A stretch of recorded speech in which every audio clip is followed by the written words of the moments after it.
defending your religious freedom. Here is Dr. Chaps. Welcome back. I'm Dr. Chaps, now joined by author Ron Susek, who has written The Assyrian Prophecy. Sounds like a prophetic book. Ron, welcome to the program. Good to be with you. I've heard so much about you. It's an honor to be here. Well, I'm honored to get to know you and learn about the people of Assyria. Yeah. There's a 4,000-year history about the region of Assyria. It's in the Bible, it's out of the Bible, and then there's modern persecution of Christians happening there. Why did you write this book? I wrote it nearly 30 years ago. God caught my attention when I saw this prophecy in Isaiah, a prophecy that said Assyria, Egypt, and Israel, in that order, these three will worship together and be a blessing to the whole earth. I thought that's interesting. 1/3 Jew, 2/3 Gentile. None of them will be large nations, but the Messiah is going to work with those three nations. What caught my attention was I didn't think there were Assyrians. They were wiped out in 612 BC. Yeah. And then I spoke on this one time, and a man came out of the audience. And he said, Ron, I've never heard anyone speak on this before. I've written 2 books on it. If you write the next book, I'll give you all my research. I am an Assyrian. Wow. I said, you're what? Yeah. I thought I was watching Lazarus come out of the grave. Yeah. And then we went in and took out Saddam Hussein, and that's when I learned there were 1.5 million Assyrian Christians living in northern Iraq, another 1.5 million scattered around the world. Then when ISIS came in, that's when they really pounded them into the ground. So wow. That's when I said, you know what, these are my brothers and sisters in Christ. I can't sit here in my home and feel comfortable. I've got to do something. That's why I wrote the book. So let's take a brief run through history, and you Good. correct me if I'm wrong, but the prophet Jonah in the Old Testament prophesied to Nineveh, and they repented and returned to the Lord. And Yes. Nineveh is in modern day Assyria, Yes. which is northern Iraq. Yes. Then it's right across the river from Mosul. Then Mosul is an important city. We'll get to that. But those people were wiped out in 612 BC. There was an invasion, and how did that happen? Well, the Babylonians and 4 other countries went together because nobody was going to bring down the Assyrians. They were a powerful empire. Wow. 5 nations came together and brought them down. Oh my gosh. Then the beautiful thing is, for 600 years they were floundering, and in 37 AD, shortly after the resurrection, Bartholomew, Thaddeus, and Thomas, St. Thomas, they went to northern Iraq and brought them to Christ. And they were the first people group on earth to begin to follow Christ as a nation. Wow. So the nation of Assyria became Christian. And now you fast forward several hundred years, the Turkish Empire really abuses the Assyrians. Well, let me back it up a little bit. Yeah. Here's what the world doesn't know.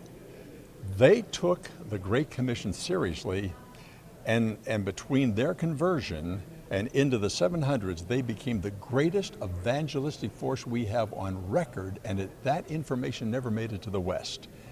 Marco Polo wrote about seeing them in the high courts of China. 3,400 miles away, they had won 80 million people to Christ. Wow. All the way down to India. And then in the 700s, when Islam came, they began a systematic destruction, and eventually Genghis Khan and others just beat them into the ground. They were hiding up in the mountains of Akkadi. And these people were the brightest thing during the so-called Dark Ages. These people were advancing medicine, they were advancing philosophy, and the gospel. Yeah. Then they were really massacred in 1914. World War II, they were betrayed by nations that promised them they would help them become a nation again, Britain and France, to name them. And then So northern Iraq, and also parts of Syria and parts of what's on the other side, between the 2 rivers, you said Mesopotamia, Turkey. There was a Christian enclave that's lived there since for 4,000 since the time of Christ. Before that, since the time of Noah. Yeah. But now, after the fall of Iraq, ISIS has taken over and slaughtered tens of thousands of Christians in Syria. They have. And there may be 250,000 left The rest are scattered around the world, and I'm working with them. A great honor to work with them. Wow. And so Mosul has been under attack, we've read. Oh, yes. And Nineveh, Assyria, the entire northern. But President Trump has gone in and he said he's fought against ISIS, and we've stopped giving them arms as they were under the Obama administration. Now we're fighting against ISIS. Is there any hope for Christianity to prevail in that region? There's only one hope. They have only needed one thing for centuries: security. They'll build their nation. We don't have to be a nation builder for them. They will build the nation. They are very capable people, very unbelievably gifted people. And all they need is for the right powers to say to the Middle East, back off, you touch them, you're in deep trouble. They belong there, and everybody, even Saddam Hussein, knew they were the original people of the land. Historically and legally, it's their land.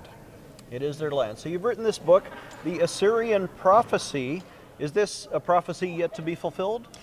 Yes, it is. It's a millennial prophecy, but Noah didn't begin to build the ark the night before the flood.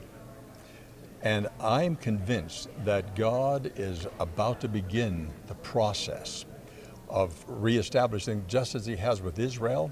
It's now time for Assyria, and then will come Egypt, and these three will then become one. And that's a prophecy in Isaiah 45. Isaiah 19. Isaiah 19, that those three nations are going to worship God together as one people. And be a blessing. Isn't that amazing? It is. I'm impressed with this. You know what's phenomenal? This shows the power of the gospel. It not only transforms an individual, it's going to transform the whole Middle East and the entire world. Yeah. And when that happens, we'll know the Bible is true. This is Ron Susek. His book is The Assyrian Prophecy. Where can people find your book? Well, best go online at The Assyrian Project, theassyrianproject.org. I appreciate that. And they'll get a very good price on it. Very good price at theassyrianproject.org. Thank you, Ron Susek, for coming you. on the program. I'm Dr. Chaps. We'll be right back.